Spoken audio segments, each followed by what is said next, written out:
Horn फूटी थी। खुद को संभालते हुए और अपनी अनियंत्रित सांसों को काबू करती हुई फुसफुसा कर खगेश्वर प्रसाद से बोली, तोशु। खगेश्वर को वह प्यार से तोशु कहती थी। बहुत देर हो गई है, अब मुझे जाने दो। घर वालों को कहीं शक न हो जाए।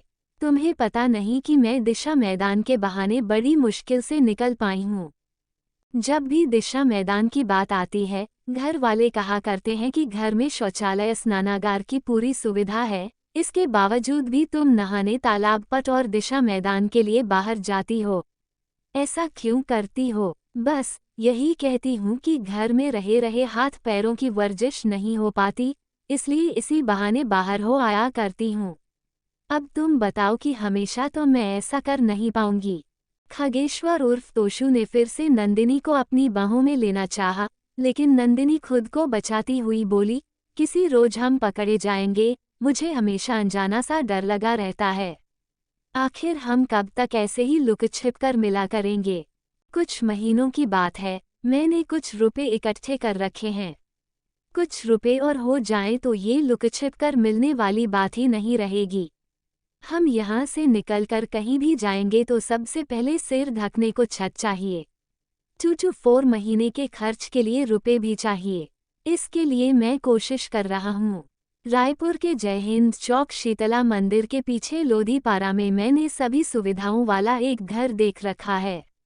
तोशु गंभीर होता हुआ बोला। नंदिनी जरा नागवारी के अंदाज में बोली, महीनों से सुन रही हूँ घर रुपए। तुम मुझे यहाँ से ले चलो, दोनों इकट्ठे मिलकर कमाएंगे। 12वीं तक मैं भी तो पढ़ी हूँ। 12-15 हजार रुपये मैं खुद कमा सकती हूँ। 10-12 हजार तुम कमा लोगे। 20-25 हजार में दाल रोटी तो चल ही जाएगी। तोशु बोला, मेरा वादा है, अगले महीने की 25 तारीख को हम दोनों यहाँ से निकल चलेंगे। लेकिन मेरी शर्त है, मैं अपने वादे पर तभी अमल करूंगा जब तुम मुझे। कहते हुए तोशु ने निश्चिंत खड़ी नंदिनी के मुखड़े को हथेलियों के बीच लेते हुए भरे भरे होठों का चुंबन लिया, गहरा और चटक चुंबन।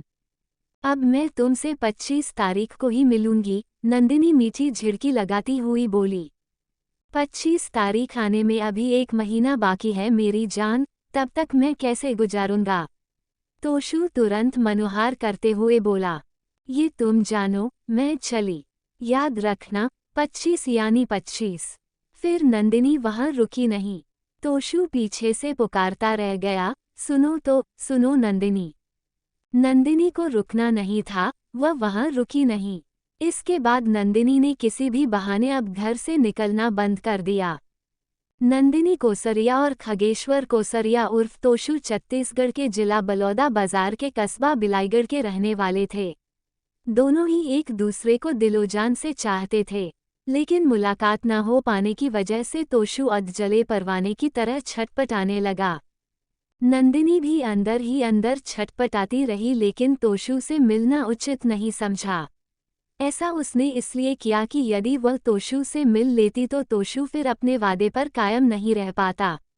प्यार में तड़प जरूरी थी। भले ही वह तोशु से मिलने के लिए मन ही मन व्याकुल हुए जा रही थी। नंदिनी से मुलाकात करने के लिए उसने बहुतेरे प्रयास किए, लेकिन असफल ही रहा। तोशु अपने घर के बरामदे में उदास बैठा हुआ था कि एक 10-12 साल की एक लड़की दौड़ती हुई आई और तोशु के हाथ में एक कागज थमा गई। उसी पैर लौटने हुए वह बोली, नंदिनी दीदी ने तुम्हें देने को कहा है। फिर वह अबोध लड़की वहां ठहरी नहीं, कुलांचे भरती हुई वहां से निकल गई। तोशु वापस लौटकर बरामदे में बैठा और तय किए हुए उस कागज की परतें खोलीं। उस खत में कुछ ही लाइनें लिखी थीं। वह इस राइटिंग को बखूबी पहचानता था। वह उसकी प्रेमिका नंदिनी की थी। लिखा था, तोशु जान, जुदाई के ये पल आत्मा को लहूलुहान कर रहे हैं। मुझे एहसास है कि इस पीड़ा से तुम भी घायल जरूर हो गए होगे। 23 तारीख को वहीं मुलाकात होगी। उम्मीद है भविष्य में साथ रह सके। तैयारी तुम्हारी ओर से पूरी हो गई होगी। मैंने अभी से पैकिंग करनी शुरू कर दी है। बस मुझे तुम्हारे पैरों के निशान पर कदम बढ़ाना है। तुम्हारी नंदिनी। तोशु की आंखों में आंसू झिलमिला उठे। खत में उसे नंदिनी का चेहरा उभरता दिख रहा था। उसने